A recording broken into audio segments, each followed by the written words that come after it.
morning, good afternoon, good evening, wherever this finds you, to my lovely viewers of the GPP, the Gifted Performance Podcast, giving you the knowledge and practical takeaways to improve your own general physical preparedness. I am your host, as always, the often imitated, never duplicated, leaving his foes exasperated and his followers often motivated, the Squat Father. Good to have you back. Season 2, Episode 3. Guys, it was one of the busier weeks for the Gifted Compete team. Across the board, we had just absolute ass-smashing, booty-crushing performances from the team. We're going to cover all of those. Because we've got so many of those to cover, I'm not going to start this episode by debunking a silly product. I've got plenty. Those will be coming on next week's episode. But for now, we're going to start with a couple lighthearted memes that I found. And this first one, Jake, this is 9774. 9774. I stole this from the Fleckus Talks podcast. Really enjoyable watch. If that's your cup of tea, recommend giving it a look-see. This fella right here, I do believe that he is UCM, University of Central Michigan. He's a freshman. His name's $1,000,000. They brought the Rick and Morty character 1,000,000 ants to life. There's a naming crisis going on.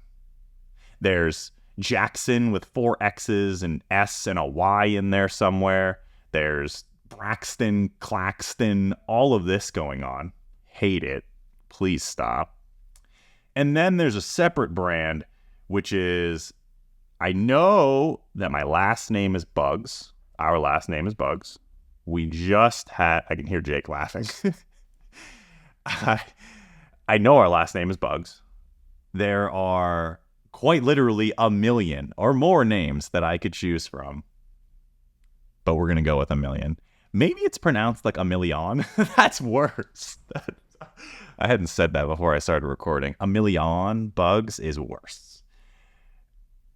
I looked at 1,000,000 stats as well. And last season, as a true freshman, I believe maybe as a redshirt freshman, he put up I think it was 13 points on 20 minutes. So I can find this for me.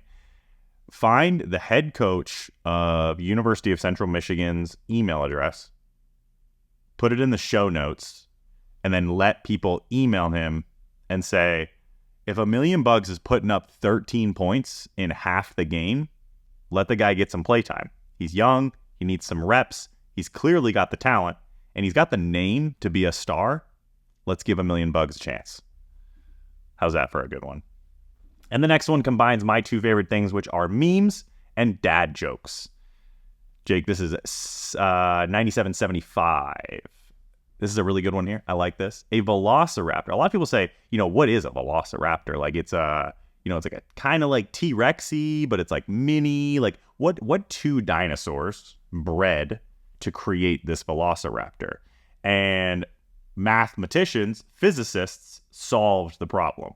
A velociraptor is when a distance raptor gets on top of a time raptor, and that's what comes out. I like that a lot. What two dinosaurs came together to make a velociraptor? The distance over time, guys. Did we pay attention in physics? Two trains, they're traveling at 80 miles per hour and 70 miles per hour.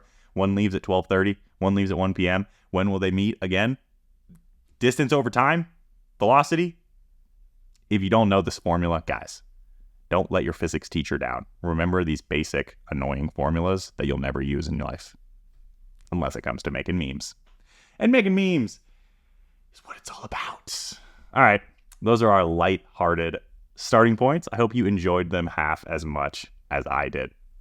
All right, let's get some client recap going. It was a big one. So 2 weeks ago, we had the Gifted Gals. We had Carrie Harris and, Kat Baptista get on stage at the Clash Championship. Carrie did what Carrie does. She brought home the figure overall, her open her class, obviously, and the figure overall. And Kat, while showing huge improvements, didn't get the placing that she wanted. Very large, very competitive show. Her first show was very small. There was low turnout. And those are obviously going to be shows where you can very easily place better. So Kat dipped her toes for the first time into what was probably one of the more competitive shows that she'll ever compete in. Didn't get the placing that she wanted, but the feedback was received. We know what we need to improve on. And instead of doing another show this year, so the plan was going to be to take 6 weeks to tighten up a little bit more, lose a little bit more body fat, present more of what the judges were looking for, which they told us was a more conditioned physique.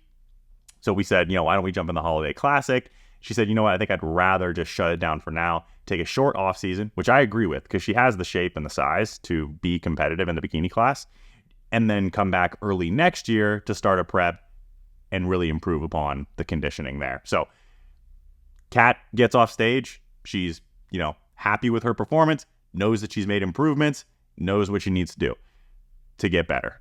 So you can't beat, you'll never find a better client response than what Kat showed right there. That the maturity, the emotional maturity, the maturity as an athlete to just say, I just got to get better. I got to get better. Here's my plan to get better. Let's get out there and let's make it happen. So both Kat and Carrie, despite placings, very, very successful on that side. Carrie, going into this competition season, her and I sat down and chatted. And we said, let's double the size of your trophy case. And that is exactly what we did. We doubled up the size of her trophy case with 4 first place finishes and 3 overalls, I believe. And we'll come back to Carrie's last competition of the season at the end here. Some good pictures of the girls here, just messing around in the parking garage. Is that a parking garage? I don't think it's a parking garage. I think it's like a lobby. I don't know.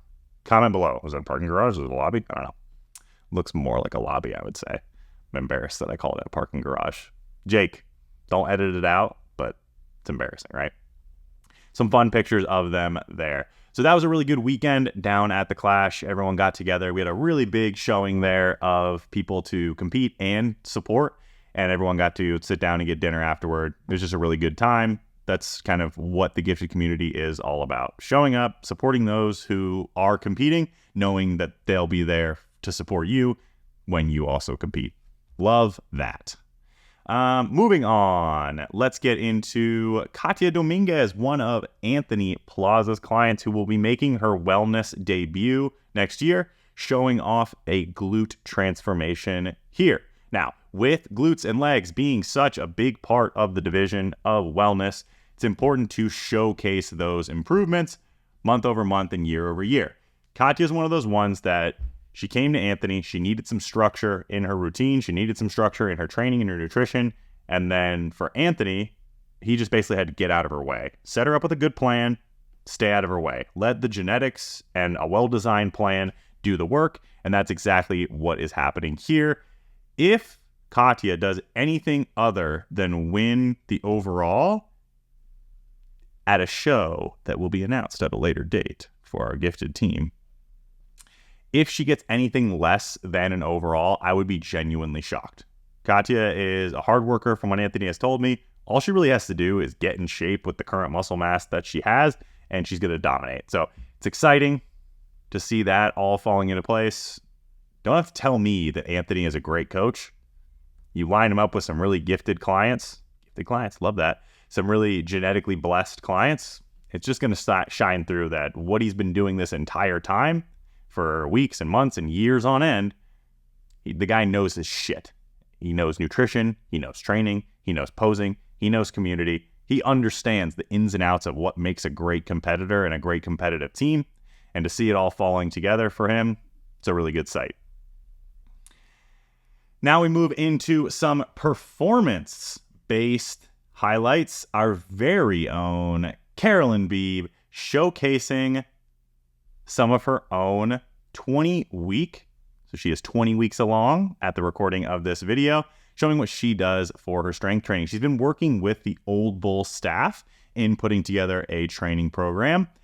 And I think that Carolyn is, there's a lot of really, really good examples out there. And Carolyn is following in that exact footstep of, what you were doing pre-pregnancy is what you should be doing during pregnancy, not only for the baby, but for yourself, for an easy delivery, for an easy recovery, the mental health benefits, the, metabolic benefits. Carolyn is a gifted coach. She is gifted. She is diverse in her coaching offerings. We were talking about the other day. She said, I don't specialize, I coach human beings. I love that. And she practices what she preaches. Whether she is in the greatest shape of her life, doing triathlons, running marathons, doing all of that, or whether she's 3D printing a human and still staying strong, fit, and healthy, Carolyn is someone that should be looked at as a subject matter expert, not just in endurance training, but pregnancy training, postpartum training, strength training. There's not much to say here other than that Carolyn is gifted through and through. She does it all. She coaches it all. She does it all very, very well. So, Carolyn, we applaud you. And then a little bit of a less serious, we did have Halloween. So, good old client of mine, Mr. Steve Carroll, having some fun with a sumo RDL tempo PR here. 410. He's got the 2.5s on there. All of that in the infamous shark suit. Got some cleans going on behind him too. Not terrible hang cleans. Guy behind Steve, if you see this, hit me up. I'll fix you up. Steve, you're a monster. Even in the shark suit. If that's even Steve. We can't be sure if it actually is. There's no way to verify. Getting in some glute and ham work as well. All of it in the shark suit. Look how few people behind him on Halloween are dressed up at the gym.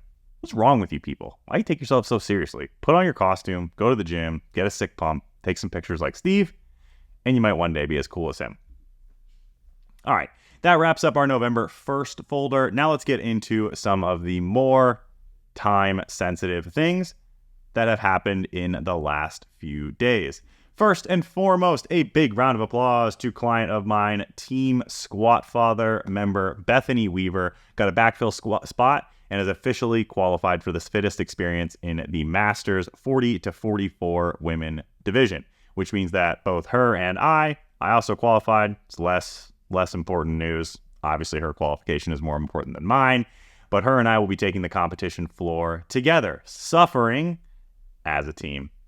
Doesn't get much better than that. Congrats to Bethany. When she came to Gifted, when she came to me, she said, listen, I want to get better at CrossFit across the board, and I want to qualify for the fittest experience. Bethany, you've checked both of those boxes now, and the only thing that can happen from here is continued improvement. Let's get ready to show up and show out in January. What else do we got here? All right, another PR on the performance side from Clint Kaison with a huge clean pull deadlifty. Don't nitpick the guy. It's a clean pull PR. 375. After he pulled this, I'm sitting out of frame like just a little bit that way. After he pulls this 6,000 ounce, he converted it to ounces. That's the funny thing at Team Squat Father right now. He turned over to me. He's like, 315 was going to be good today. So 375, I'll take it. Clint, that's 60 pounds more than you shot for him. That's amazing. Of course we'll take that. So really good improvements from him, not just on the strength side, but on the skill side as well, as he works on butterfly pull-ups, toe to bar, handstand push-ups. Just really big improvements for him across the board, just putting in the work and getting the result from it. And now is where we will kind of wrap things up with my long diatribe. So over the past 10 days have probably been some of the most rewarding, most successful in terms of competition outcomes, and the most, probably had the biggest mental takeaway and mental replenishment, recharging for myself on the coaching side and why I actually do this. And largely that was from 3 of the women on Team Squat Father and their competitive success. Those 3 women being Casey, Aguilar Gervais, daughter of Christina Aguilera and Ricky Gervais. A lot of people don't know that.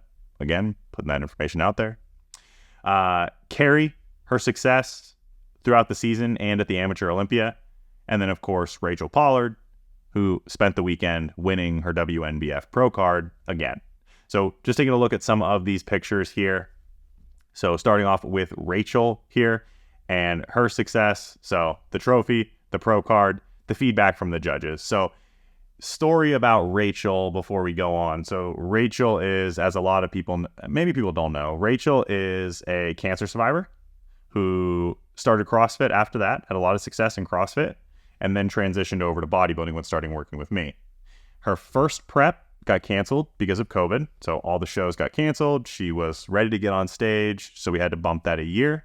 She stayed dialed in, stayed connected with the sport, took a little off season, prepped, did a show where she won her pro card. So she had 4 other girls in her class and she won her pro card at the show. So, I mean, this is like, when you're a bodybuilder, the greatest accolade that you work for most people, is going to be that pro card. That is the extrinsic motivation for most competitive bodybuilders. They want to win their pro card.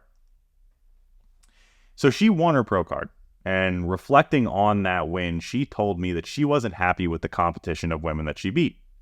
You can only beat the people that show up. So she essentially won her pro card, looked around, and said, this is not the competition that I wanted to go against. This is not a competition that I feel I can leave this and be proud of myself that I won.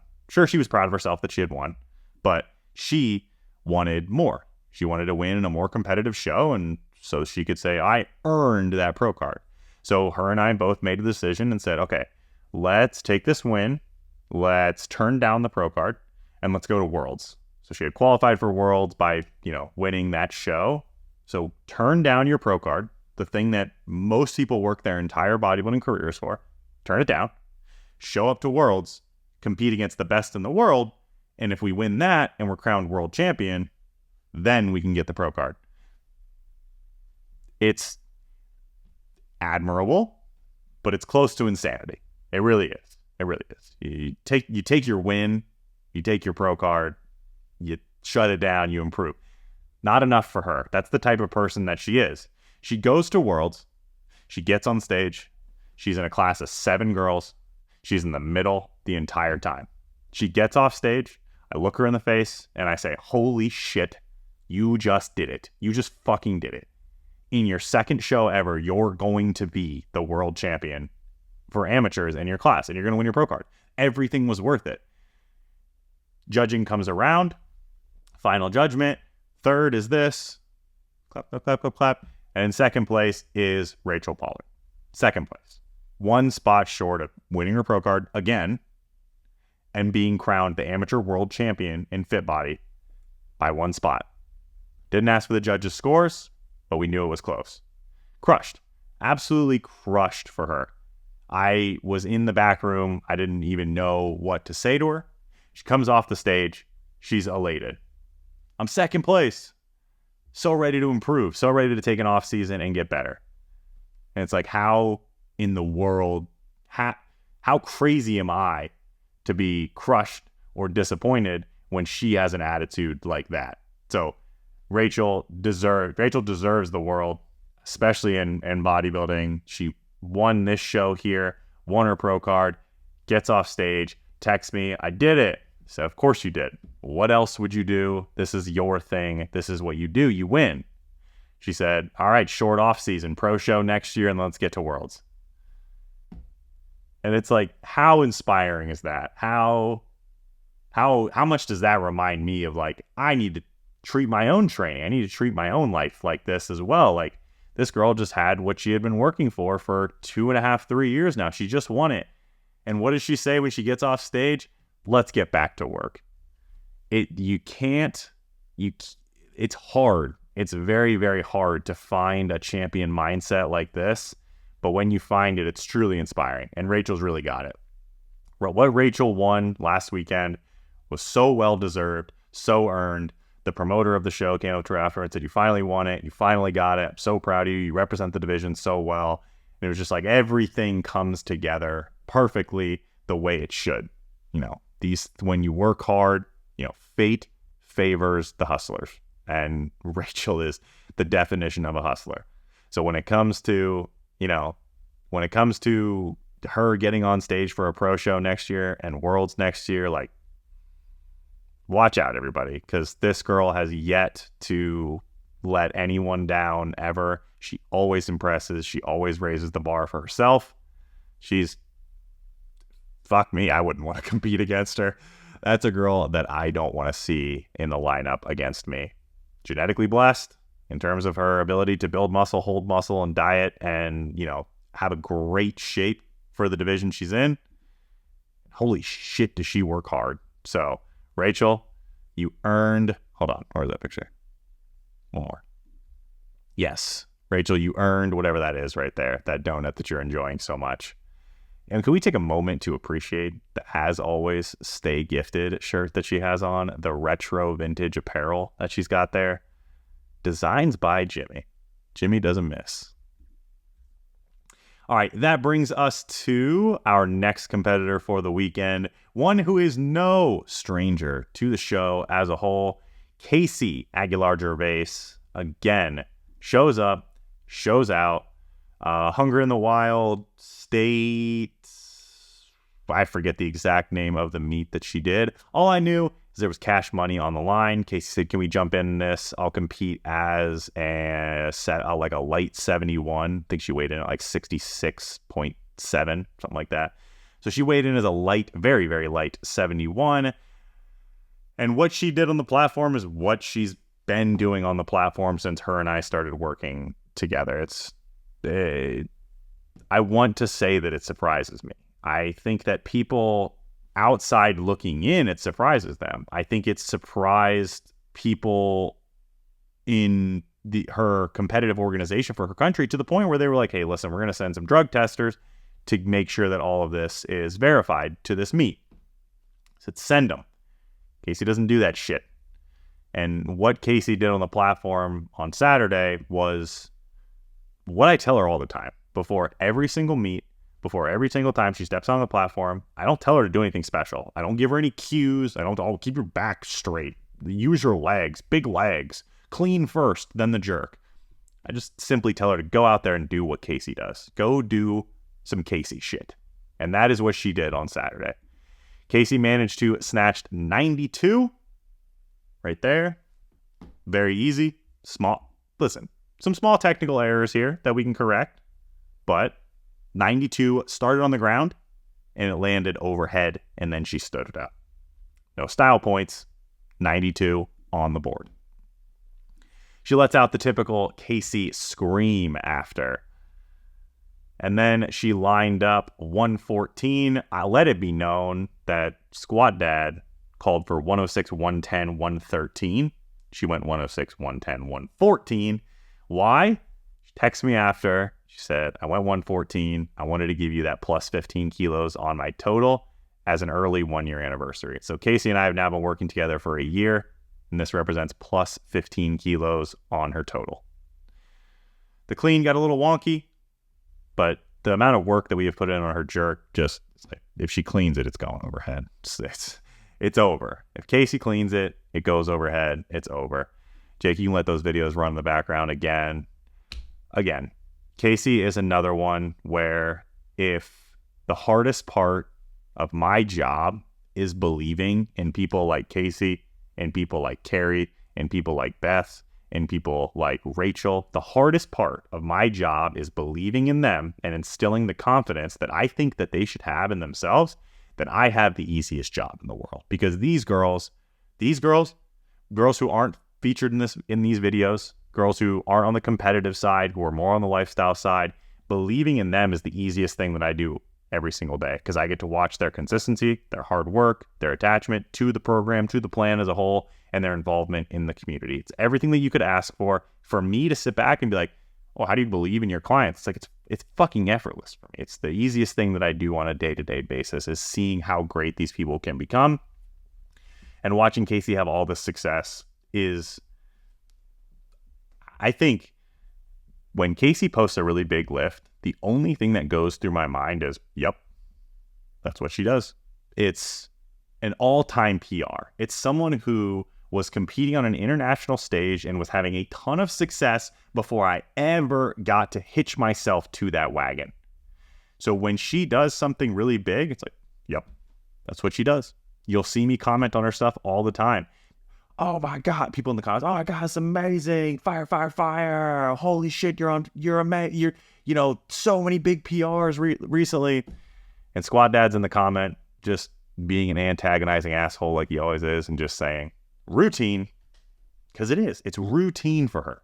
Because when the amount of work that she puts in, the amount of time that she takes, the amount of care that she puts into her body, the amount of attention to detail that she pays, she's such a good role model and such a good member of the team for others to look up to. And I know for a fact that they do. I know that Casey's hard work, Rachel's hard work, Beth's hard work, Carrie's hard work, Kat's hard work, everyone who's ever been featured on these videos, and people who will probably never be featured on these videos because they don't, like to share their stuff on social media. All of these people inspire each other, and that's the biggest part of the community. So Casey, another very, very successful weekend, going 92, 114, 206. That is in less than a year, 15 kilos on her total. And if we do 2/3 of that next year, if Casey is totaling, and I would like to preface this by saying I think this is 100% possible and going to happen. If Casey adds another 10 kilos to her total next year, there's no international meet that she shows up at that she doesn't have a chance of bringing a medal home. So, huge.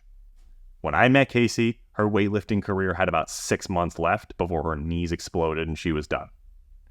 The Casey now is pain-free, 15 kilos extra on her total, and with so much more in the tank. I don't think that is just me. I'm not sitting here like, yes, bask in my excellence. I have taught her the ways of the squat father. This is me setting her up, again, just like Anthony and Katya, setting her up with a plan that works for her and staying the hell out of her way and just letting her work her ass off. And that's what she does. And this is the result of that. So I am a small part of the plan. We at Gifted, the coaches, are a small part of the plan. You, the individual, the athlete, the client, no matter what your goals are, you're the biggest part of this. You're the hero of this story, and we want to highlight that story. That's what you get when you come and you work with us. So Casey, another really good week for you. We've got our goals set for the end of the year. Her and I, we've already had our discussions on what we want to push. Moving into the end of the year, Casey's end of the year max out session might get pretty interesting. I think they might send another drug test person. Blow some Puerto Rican minds. Some Colombians might be a little bit worried too. All right, last but not least here is Carrie at the Olympia. So here is a posing video of Carrie from the Olympia. Carrie went to the Olympia to compete in the fitness division. She won her class and placed second in the overall. Because this is the way that my brain works, I had a very similar reaction to when Rachel won second at Worlds. I was crushed. I was crushed for her because every single thing about Carrie's story this year, the only possible ending in my mind, the only scenario that made sense in my mind was when the last judgment was placed at the end of the year. The Amateur Olympia overall, the pro card goes to the only possible name that could be called was Carrie Harris. And when it wasn't, I was devastated. I wasn't disappointed. I wasn't upset. I wasn't mad. I was devastated because Carrie and everything that she did this year, class win, overall, class win, overall, class win, overall, class win. There was just one more time where the only person that deserved to be standing on that stage at the end of it all was named Carrie Harris. And when they didn't call her name, obviously, for me, being the person that I am, just heartbroken for her because that wasn't the ending that was written. That's not what the prophecy foretold. So for me, that was very tough.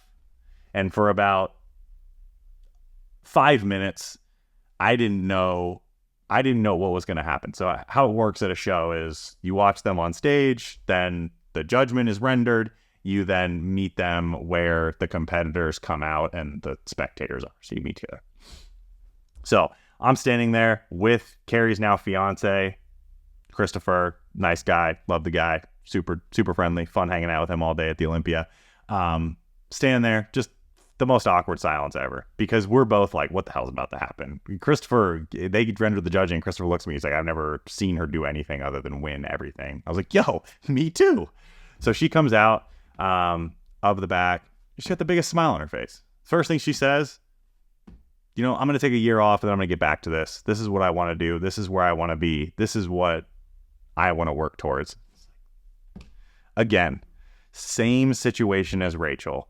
You can't ask for a better mindset. You can't ask for a better client. You can't ask for a better handling of what was a situation where, for more insight onto this, like obviously you guys can see Carrie's physique here is very impressive. The girl who beat Carrie couldn't sniff her jock in the physique round. Carrie blew that girl away in the physique round. The girl just came a little bit more prepared on her routine, on her posing routine. Carrie got beat there. In my mind, at a bodybuilding show, if the gap is larger on the physique side, you award it to who wins the physique side. But because in fitness, the last thing that judges see is not comparisons of physiques, they see the routines. So they score routines, and in this case, Carrie was beaten by a girl who had a better routine. And that's unfortunate. But when Carrie got off stage, taking a year off, working on my skills, I'm going to start taking dance classes, going to improve my routine. It's like, you're 5 minutes removed from what should have been a devastating judgment, like something that broke your heart. Like the whole year, 8 months led to 10 seconds, and the 10 seconds didn't go your way. And you hear that, and you walk off stage, and you don't say, that was bullshit. The judges, my physique was so much better. My routine was good. I nailed. She just says, I got to get better. It's like, how can you be more inspiring than that? How can you beat that? You can't. You can't. People don't beat that. You don't get those moments in anything other than competitive athletics. And the takeaway for people who maybe are never going to step on that stage, never step on a platform, is we all have those bad moments week by week, month by month. We all have the moments that aren't great. And Carrie proved that the response to those moments matters far more. How you handle it, how you move forward is absolutely the most important piece of this puzzle, rather than sitting there being butthurt, wallowing in your feelings. Carrie's the perfect example. Rachel is the perfect example. Casey, Beth, so many of the people that are on both Team Squatfather and Gifted as a whole are the perfect example of adversity. What's the plan forward? There's no middle phase of I'm going to feel bad for myself. I'm going to get bitter. I'm going to throw the judges under, throw the referees under the bus, throw the sport under the bus. Bodybuilding is just stupid. Weightlifting is dumb. I don't want to do this anymore. How can I internally reflect on this? What are my needs moving forward to get better and to get that end goal that I want? What are the pieces of the process that I can improve upon to ensure the outcome that I desire in the long run? Girls, Squad Dad feels like the most proud father in the world.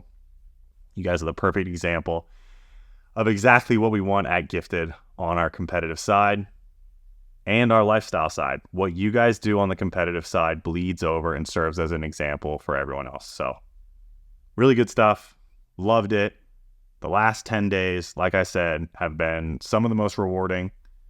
And, coming into the busy season of the year, I really needed that battery recharge. So not only have you guys served as a positive example for our lifestyle side of things, but you've also kind of recharged old Squat Dad's batteries to get back into the fray. All right. We are coming up on the 35-minute mark here. let me try and get this done in under 40 minutes so I'm not taking too much of your day. Let's hit one or two of these Reddit questions, shall we? I already did that one. Put that one in completed. Seed oils. Let's see if we can find one here. Did that one. Did that one. Sorry, guys. I haven't sorted these very well. Doing a bad job. Oh, here we go. All right.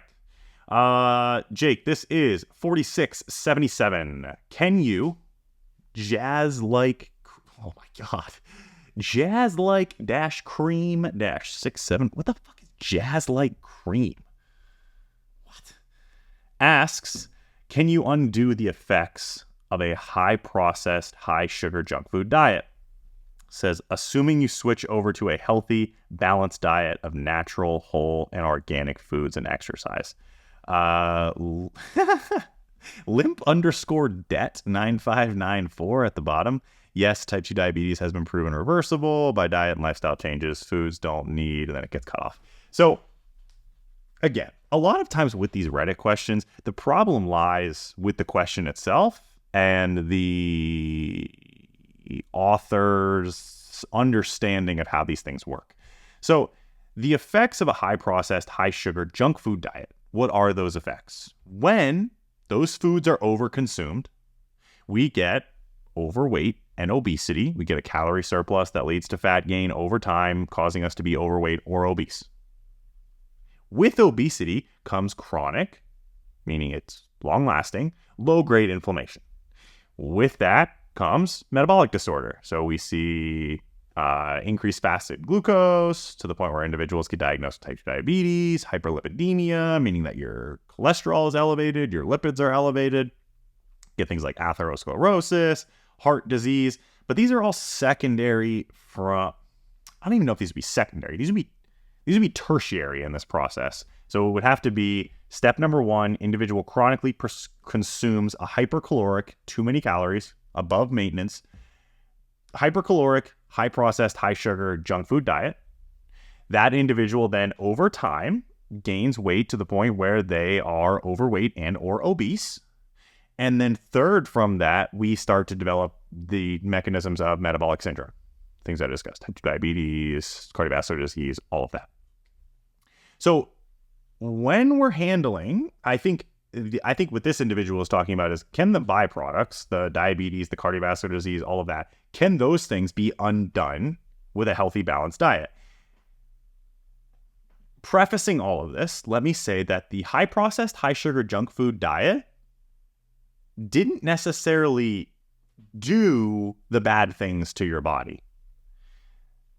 The symptoms that you're reporting, or the symptoms that I think that you're reporting, type 2 diabetes, cardiovascular disease, all of that, are a byproduct of overweight and obesity. Overweight and obesity is, or can be, a byproduct of a hypercaloric, high processed, high sugar junk food diet. If we are in a hypocaloric, a low, below maintenance, or a isocaloric, at maintenance, high processed, high sugar junk food diet, we wouldn't see those downstream effects. So what we actually need to fix here, if we're talking about how do I decrease my likelihood or reverse things like type 2 diabetes and cardiovascular disease, hyperlipidemia, high blood pressure, things like that, really what we need to fix is the overweight or obesity. One way to fix that issue or to help ameliorate that issue would be a natural, whole, organic food diet that is, balanced in nature, doesn't cause overconsumption of calories. But the magic isn't in the healthy, natural, whole, and organic food diet and exercise. The magic comes from the weight reduction. How you achieve weight reduction doesn't necessarily have to be through a healthy, balanced, natural, whole, and organic food diet. We don't have to scare people who are in this situation away from step one by saying, you must check all of these boxes. Oh, you hate vegetables and fruit? Well, you got to start eating those. You hate exercise? Well, guess what? You're lifting weights and doing intense cardio. Oh, you don't like things that are organic? You prefer more processed foods because those taste better and they fit like your lifestyle because you can bring them to work easier? Well, you got to ditch that. You got to overhaul your entire life. So we don't need to make as many barriers to entry as this individual is putting in here. So to answer their question, can you undo these things? Absolutely. Absolutely. 100%. But do we have to do it in the way that this individual has outlined it? No, not so much. And a lower barrier to entry, easier to adhere plan may work better for people who are just taking that step and just dipping their toes into a healthy lifestyle, right? Healthier lifestyle. Up next is Norvis Abutdis. Hope that's your name. That's a great name. All right. Norvis says, hello, everyone. I have a question about warm-ups. My gym is 2.4 kilometers. Last time I checked, this is America. 1.5 miles from home. I always walk there and back. Lots of elevation. So about 3 miles of elevation, incline and decline walking. It takes me about 20 to 30 minutes, depending on how hot it is. That's fast. 1.5 miles in 20 minutes, 20 to 30 minutes. That's fast. How do I take this into consideration when planning on warm-ups? I really hate the treadmill cross-trainer row machine warm-ups. It is boring, mundane. I just can't stand it. Nowadays, I can usually be there for 3 minutes max. I'd honestly rather never work out again than be there for the 10 minutes internet is telling me to. But I also don't want to injure myself because I don't warm up properly, so I don't really know how to navigate this issue.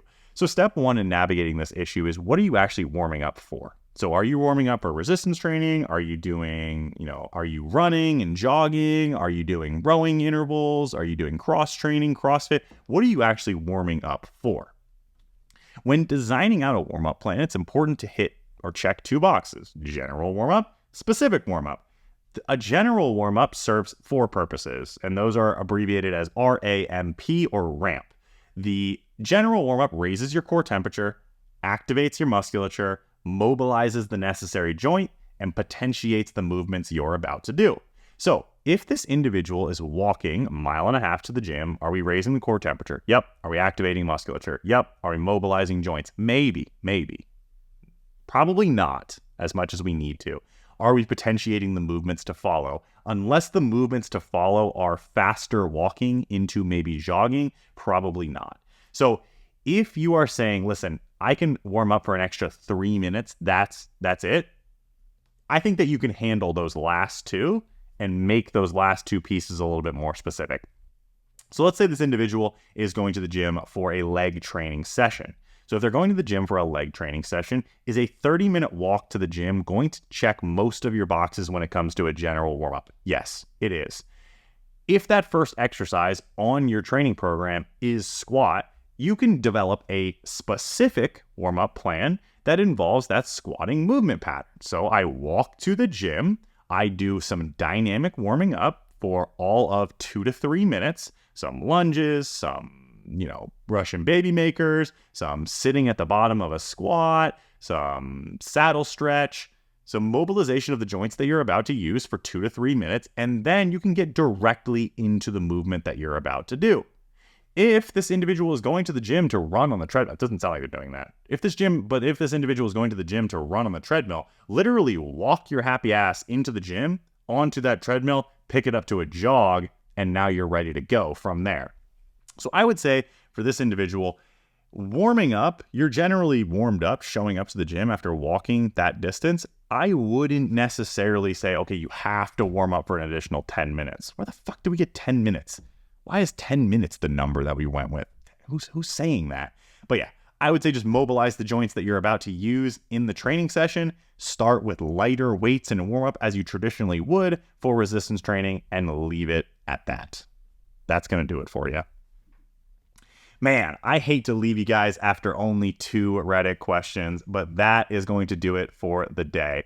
Next time around on episode 4, what we'll do is we'll do a shorter client wrap-up section. I'll really dig into one of the products that you guys have sent me, and we'll answer plenty more Reddit questions. Guys, we have some individuals lining up for guest appearances. So we are looking at adding some other individuals into the podcast, short 20, 30-minute discussions with those individuals coming very, very soon. You're not stuck with only me forever.